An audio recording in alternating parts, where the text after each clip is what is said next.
بسم الله الرحمن الرحیم۔ السلام علیکم ورحمۃ اللہ وبرکاتہ۔ آج ہم ان 7 بڑے گناہوں کے بارے میں بات کریں گے جن سے اللہ تعالیٰ نے سختی سے منع فرمایا ہے۔ یہ گناہ نہ صرف ہمارے لیے دنیا میں پریشانیوں کا سبب بنتے ہیں بلکہ ہماری آخرت کو بھی تباہ کر سکتے ہیں۔ اسی لیے یہ ضروری ہے کہ ہم انہیں سمجھیں اور ان سے بچنے کی پوری کوشش کریں۔ یہ ویڈیو آپ کے لیے عبرت اور نصیحت کا ذریعہ ہوگا۔ آپ سے گزارش ہے کہ اسے آخر تک دیکھیں تاکہ آپ اپنی زندگی کو صحیح راہ پر لے جا سکیں۔ سب سے پہلا اور سب سے سنگین گناہ ہے شرک۔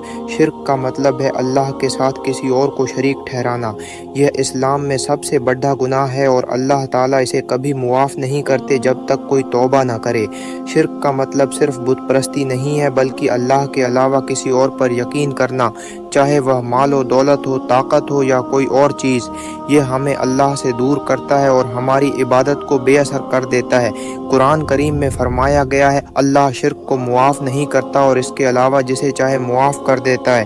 دوسرا گناہ ہے جادو کا سہارا لینا۔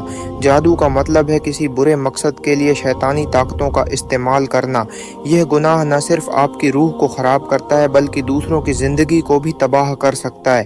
جادو کرنے اور کروانے والے دونوں پر اللہ کی لعنت ہوتی ہے۔ یہ شیطانی عمل ہے جو ہمارے دلوں میں عداوت اور دشمنی کو بڑھاوا دیتا ہے۔ تیسرا گناہ ہے ناحق کسی کی جان لینا۔ اسلام میں انسانی جان کی بہت قدر ہے۔ جو کوئی ناحق کسی کی جان لیتا ہے وہ گویا پوری انسانیت کا قتل کرتا ہے۔ نبی کریم صلی اللہ علیہ وسلم نے ارشاد فرمایا کہ قیامت کے دن سب سے پہلے انسانی خون کا حساب لیا جائے گا۔ اس سے ہمیں یہ سیکھ ملتی ہے کہ ہمیں دوسروں کی جان کی قدر کرنی چاہیے اور نفرت کو اپنے دلوں میں جگہ نہیں دینی چاہیے۔ چوتھا گناہ ہے سود کا لینا اور دینا۔ سود کا مطلب ہے بیاج لینا، جو اسلام میں سختی سے حرام ہے۔ یہ معاشرے میں مالی ناانصافی کو بڑھاوا دیتا ہے اور غریبوں کو اور غریب بناتا ہے۔ اللہ تعالیٰ نے قرآن کریم میں فرمایا ہے کہ جو لوگ سود کا لین دین کرتے ہیں وہ اس شخص کی طرح ہیں جسے شیطان نے چھو کر پاگل بنا دیا ہو۔ ہمیں سود سے بچنا چاہیے اور حلال کمائی پر اعتماد کرنا چاہیے۔ پانچواں گناہ ہے یتیم کے مال کو ہڑپ لینا۔ اسلام یتیموں کے حقوق کی حفاظت کے لیے بہت سخت ہے۔ جو کوئی یتیم کے مال کو ناجائز طریقے سے استعمال کرتا ہے وہ اپنے پیٹ میں آگ بھر رہا ہے۔ ہمیں یتیموں کے ساتھ اچھا سلوک کرنا چاہیے، ان کے حقوق کی حفاظت کرنی چاہیے اور ان کی مدد کرنی چاہیے۔ چھٹا گناہ ہے جنگ کے میدان سے بھاگ جانا۔ جب کسی مسلمان کو اللہ کے راستے میں جہاد کے لیے بلایا جائے اور وہ اپنی ذمہ داری سے پیچھے ہٹے تو یہ ایک بڑا گناہ ہے۔ یہ بزدلی اور کمزوری کی علامت ہے اور اللہ ایسے لوگوں کو پسند نہیں کرتا۔ جہاد صرف تلوار سے نہیں ہوتا بلکہ یہ اللہ کے راستے میں ہر طرح کی محنت اور قربانی کو شامل کرتا ہے۔ ساتواں اور آخری گناہ ہے پاک دامن عورتوں پر جھوٹا الزام لگانا۔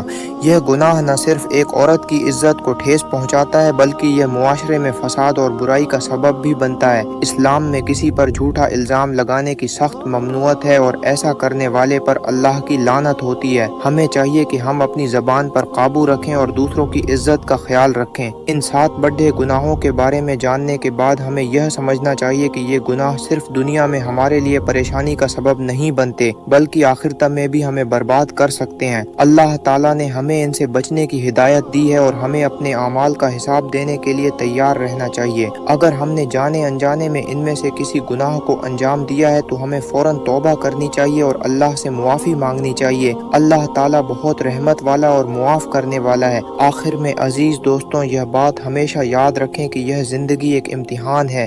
ہمیں اپنے ہر قدم پر سوچ سمجھ کر چلنا چاہیے اور اللہ کی رضا کے مطابق اپنی زندگی گزارنی چاہیے۔